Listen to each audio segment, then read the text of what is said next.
Director idea ఎక్కడ మీ director ఎక్కడ ఏమైందండి మెల్లగా అడుగుతారట ఎక్కడ ఇవాళ తేలిపోవాలి డైరెక్టర్ నేను తేలిపోవాలా ఫస్ట్ సీన్ నీదే అన్నాడు 30 రోజులు వాడికి తెప్పాడు ఇంతవరకు ఒక షాట్ కూడా పెట్టలా ఎక్కడ తేల్చేస్తాను తొక్కేశారమ్మా లోకల్ పాలిటిక్స్ టాలెంట్ అంతా తొక్కేశారమ్మా. ఏమైంది శంకర్ గారు అంత కోపంగా ఉన్నారు? ఏమైందండి మెల్లగా అడుగుతామండి ఆ డైరెక్టర్ ఉన్నాడుగా. అవును సార్. ఏ డైరెక్టర్? ఆత్మకథ డైరెక్టర్. ఫస్ట్ సీన్ నీదే అన్నాడు ఈ సినిమాలో 30 రోజులు వాడికి తెప్పాడు ఇంతవరకు ఒక్క షాట్ కూడా పెట్టలా.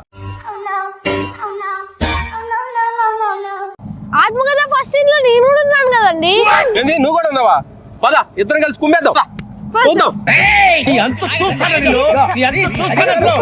ఆత్మకథ అనే చిత్రం తొందరలోనే మీ ముందుకు రాబోతుంది. నిండు మనసుతో ఆశీర్వదించాలి.